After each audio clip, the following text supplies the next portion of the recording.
That's the Portland, Oregon farmers market that Donald Trump is declaring a war zone. He says that that area is a raging war, that he needs to send the Marines in.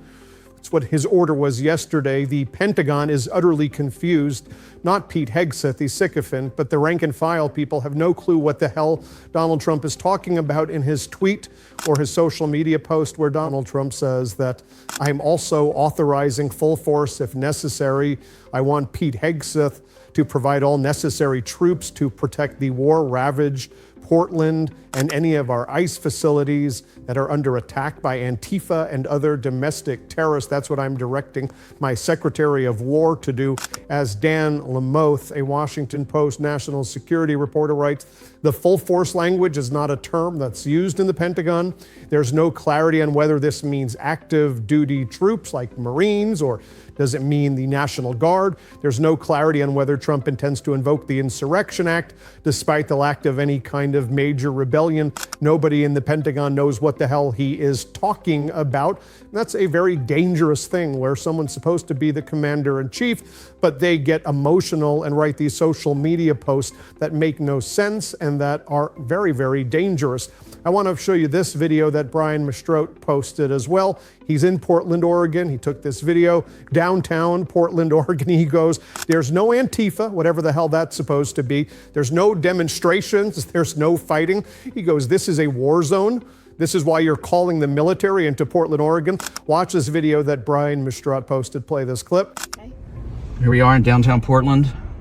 There's nothing going on. There's no demonstrations. There's no people fighting. There's no war zone. There is no reason for the military to be down here. It's just Portland. And then Three Pianos in My House, they posted this video of, this was yesterday, right after Donald Trump's post. This is the suburb of Portland, Oregon. He goes, as you can see, hell on earth right here, hell on earth. Here, play this clip. I think I got 2 bottles of this, and I think I got 2 bottles. I don't know if it's too raw or... And the Oregon Senator Ron Wyden wrote, every single one of these clips was taken today in downtown Portland. Portland doesn't want or need a federal takeover. If Trump insists on sending federal resources, he can start with funding health care, bridges, affordable housing, and wildfire protection, to name a few. Watch what Senator Wyden from Oregon posted. Play it. I have people that used to live in Portland. They've left. Most of them have left. But what they've done to that place is just, it's like living in hell. And then even at the ICE facility, Senator Wyden went there, taken just a few minutes ago, right after Donald Trump made the post. Senator Wyden's team was at that facility to show what it looked like. And he goes, there's nobody there, basically. My message to Donald Trump is this: we don't need you here. Just stay the hell out of our city. Here, play this clip.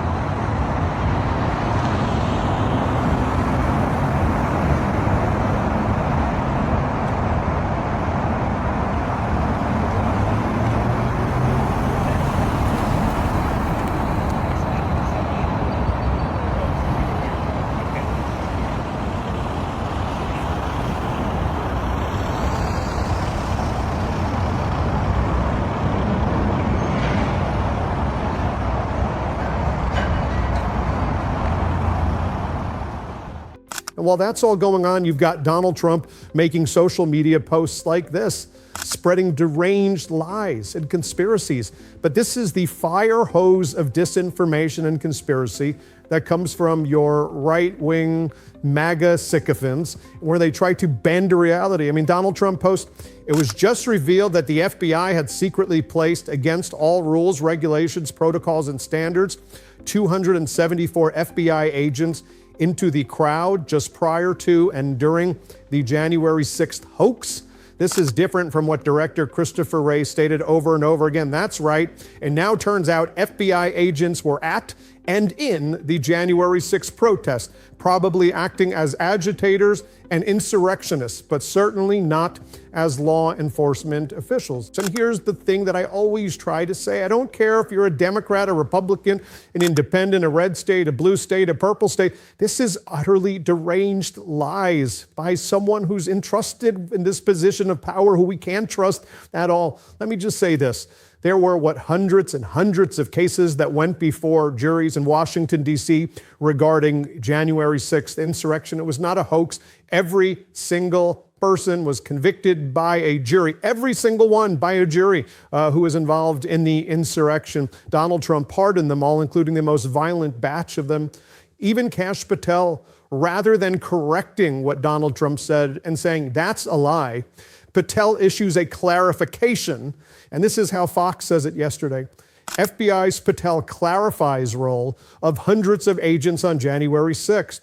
Says Wray lied to Congress. Current FBI Director Kash Patel said the agents were sent to the U.S. Capitol for crowd control after it had been declared a riot, not during, not while it was taking place, not as agitators or fake insurrectionists. January 6th was not a hoax. Jeffrey Epstein is not a hoax. Russia is not a hoax. Doesn't it seem odd that the guy who spent his whole life bankrupting things and lying about literally everything, is the person who says that everything's a hoax, when in fact it's accurate? It's because he is a con artist and a criminal and a sexual abuser and a bad person. That's why. Our editor-in-chief, Ron Filipkowski, writes, in other words, Kash Patel is forced to issue a statement that the fake story being pushed by Trump and right-wing media and influencers that these agents were embedded in the crowd is a lie, except he calls it a clarification. Watch how devious these vile pieces of trash are in the Trump regime, with the most vile piece of trash sitting in the Oval Office. Kash Patel writes, this is how he responds after Donald Trump just lies. Patel goes, 274 FBI agents were thrown into crowd control on January 6th against FBI standards. That failure was on corrupt leadership. Thanks to agents stepping up, the truth is coming out. Transparency, justice, and accountability. So because Donald Trump led an insurrection on January 6th, because Trump didn't call the National Guard, and after the insurrection was taking place and lawmakers believed they were going to die, and the FBI heroically stepped in to be helpful while Donald Trump was leading an insurrection on January 6, 2021, they were thrown into that against FBI standards, but Donald Trump's now using that to attack the FBI and saying that they were actually the insurrectionists. What are we talking about here, folks? And the Washington Post editorial board finally wrote a good one. They wrote the following: Trump's opening indictment against James Comey looks like an embarrassing dud. His opponents should be laughing more than cowering. They call this opinion, the Keystone Cops Come for James Comey. Trump's first revenge indictment is looking increasingly incompetent. And as we've said on the Midas Touch Network, don't you see a pattern emerging when people who don't cower, when people who step up and stand up to this Trump regime leave with their reputation intact and they win, and those who capitulate find themselves as people or groups that Trump continues to go back and humiliate and shame over and over again. Just a reminder of what went down with Lindsay Halligan. Miss Halligan, who took over on Monday after her predecessor quit rather than prosecute Comey, Republican predecessor, with what he believed was insufficient evidence, had little trouble with the first two tasks. At one point, she entered the wrong courtroom. When she found the right room, she stood on the wrong side of the judge, then appeared confused about the paperwork the judge had signed. And the judge wanted to know, why are you bringing what appears to be a rejection of the indictment by the grand jury and claiming that it's actually a grand jury indictment? The whole thing was an utter mess. She's never been a federal prosecutor in her entire life. She was a beauty pageant contestant, then an insurance lawyer, then maneuvered her way to be Trump's personal lawyer. Then when Trump got rid of the Republican top federal prosecutor in Virginia who said there was no evidence, they brought in Halligan. Now, I want to share this with you. Hat tip to Angelina Costanzas, for getting this photo right here. This is from the General Assembly. You're looking at Scott Bessent, the Treasury Secretary, as he gets a text message from Brooke Rollins, the Agriculture Secretary. And if you zoom in on the message, here's what it says. And again, Keystone Cop behavior right here. Here's the message from Brooke Rollins to Treasury Secretary Scott Bessent. Finally, just a heads up. I'm getting, and then it goes on to talk about what, zoom in a little bit more here. Just a heads up, I'm getting more intel, but this is highly unfortunate. We bailed out Argentina yesterday, Bessent, and in return, the Argentinians removed their export tariffs on grains, reducing their prices, and sold a bunch of soybeans to China at a time when we would normally be selling to China. Soy prices are dropping further because of it. This gives China more leverage on us. On plane, Scott, but I can call you when I land. And then they're sending somebody's X post or social media post to explain what's going down here. Again, I don't care what political party you're on. This is embarrassing. First off, why do you need a tweet or an X post to explain what's going on? You're the Agriculture Secretary. You're learning about this on Twitter or on X. That's kind of deeply embarrassing. And we know that our soybean farmers and our farmers in general, of corn, cotton, whatever, our farmers are suffering here and are all about to go bankrupt. We're bailing out Argentina, who Donald Trump and his regime said that Javier Milei was this brilliant guy and he was going to make Argentina so rich. Well, he's about to bring Argentina into bankruptcy. American taxpayers now pay $20 billion to bail out Argentina. By the way, we're throwing good money at bad in general as well, because Argentina has so screwed up their currency that the $20 billion is just going to go basically be eviscerated. We're not going to get it back ever.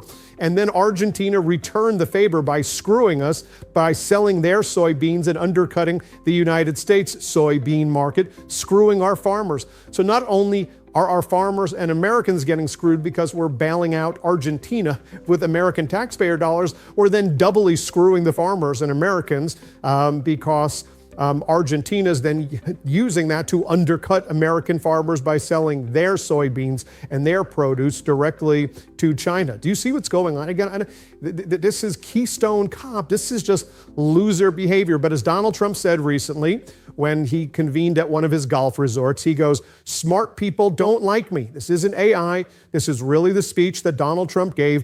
Our editorial team found this clip originally that's since been viewed like 1 billion times. But here's Donald Trump saying, "Smart people don't like me." Here, play this clip. Smart people don't like me, you know, and they don't like what we talk about.